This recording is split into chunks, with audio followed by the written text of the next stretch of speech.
Hi, this is Michael, and welcome back to the World War II Book Guy. Today we are going to talk about Master of Sea Power, Biography of Fleet Admiral Ernest J. King. Now, this is one of my favorite books. I would say if you have one shelf of books on World War II, this should be on it.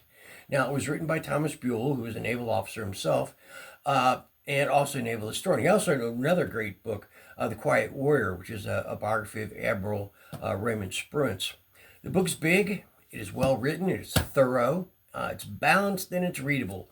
The thing about balance is Admiral King was a personality, and he certainly had his detractors, and there were accusations thrown at him.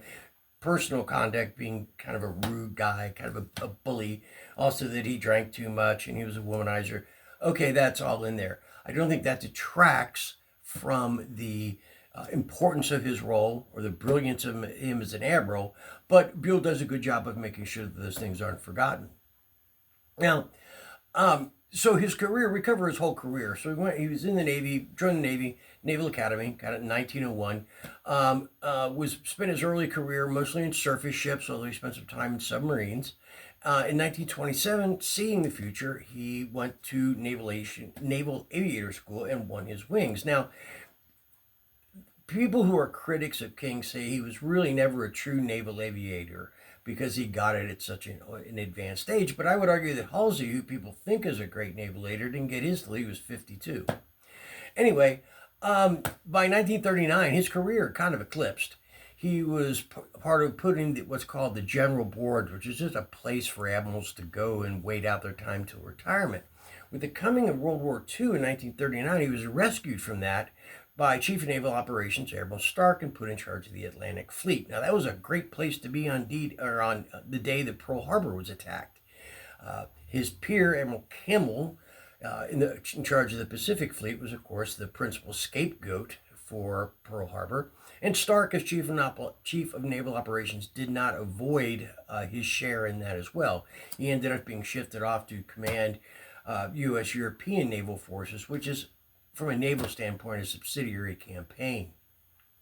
He became the Commander-in-Chief U.S. Fleet in December of 1941. Kind of an interesting thing there.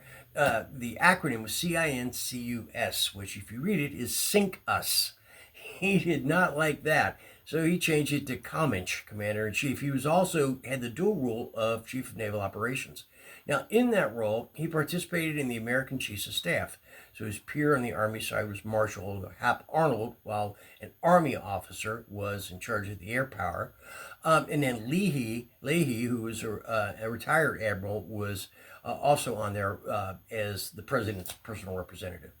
In that role, he participated in all the major decisions, military decisions of the Second World War. Now, he saw Europe to him from a naval standpoint as a subsidiary campaign, but he recognized that we had a Germany first policy. He just didn't like to see what he considered distractions. And like Marshall, he agreed that most of the Mediterranean strategy was a distraction. But the U.S. Navy's support on the European war, which was an Army war, was mostly landing craft, escorting convoys, and fire support.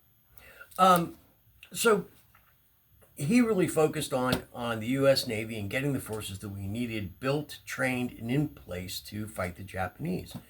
Now, in spite of his overwhelming personality, I think he did a very good job. He was very supportive of his man on the spot, Admiral Nimitz. Now, he would argue with him and had his own views and positions on that, but in the end, he would tend to agree with Nimitz, saying, that's the man we put in, that's who I'm going to support.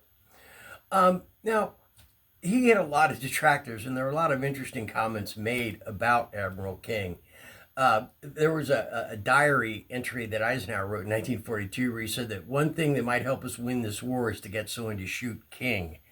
Now, that was kind of unlike Eisenhower. It was written in 42 when he was in charge of his first main operation, which is Operation Torch, the landings in North Africa, and felt that the Navy was being very stingy with support.